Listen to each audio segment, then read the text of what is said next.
হলিউডের আলোচিত আইনি লড়াইয়ে এবার ব্লেক লাইভলির পকেটে প্রায় $4 লাখ, তবে চাওয়া ছিল 8 মিলিয়ন। জাস্টিন বেলডোনিয়ার করা মানহানির মামলা শেষ পর্যন্ত খারিজ, আর সেই মামলার খরচই পেলেন লাইভলি। আদালত জানিয়েছে খরচের দাবি ছিল অযৌক্তিকভাবে বেশি।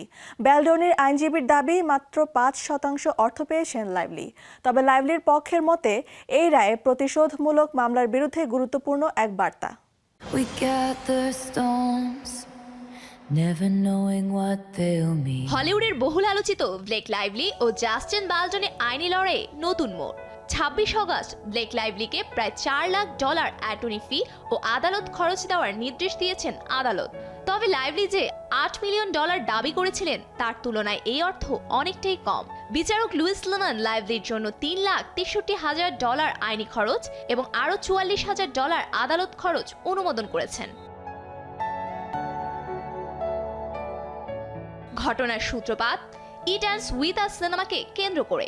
সিনেমাটির সহ অভিনেতা ও পরিচালক জাস্টিন বেলডনের বিরুদ্ধে অভিযোগ করেছিলেন ব্লেক লাইভলি। যৌন হয়রানির বিষয়ে অভিযোগ তোলার পর তার বিরুদ্ধে অনলাইন ভিত্তিক একটি অপপ্রচার চালানো হয়েছিল। এরপর বেলডনি পাল্টা লাইভলি ও তার স্বামী রায়ান রেনল্ডসের বিরুদ্ধে মানহানির মামলা করেন। একই সঙ্গে দ্য নিউ ইয়র্ক টাইমসের বিরুদ্ধেও মামলা করা হয়।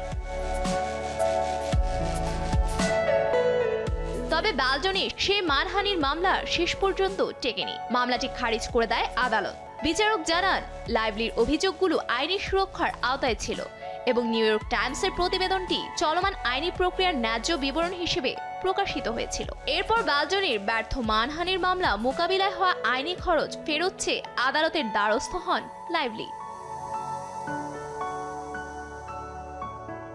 লাইভলির আইনজীবীরা প্রায় $7.5 মিলিয়ন অ্যাটর্নি ফি এবং $5,40,000 আদালত খরচ দাবি করেছিলেন। কিন্তু বিচারক লিম্যান জানান আইনজীবীদের ঘণ্টা প্রতি পারিশ্রমিক অযৌক্তিক না হলেও যে পরিমাণ সময়ের বিল দাবি করা হয়েছে তা যুক্তিসঙ্গত নয়।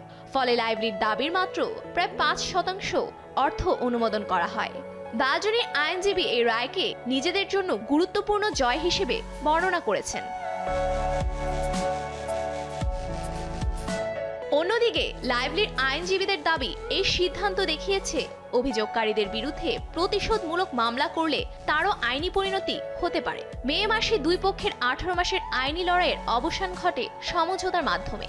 এর ফলে যে ফেডারেল বিচার হওয়ার কথা ছিল তার হয়নি। তবে অ্যাটর্নি ফি নিয়ে এই আবেদনই ছিল মামলার অন্যতম শেষ বকেয়া বিষয়।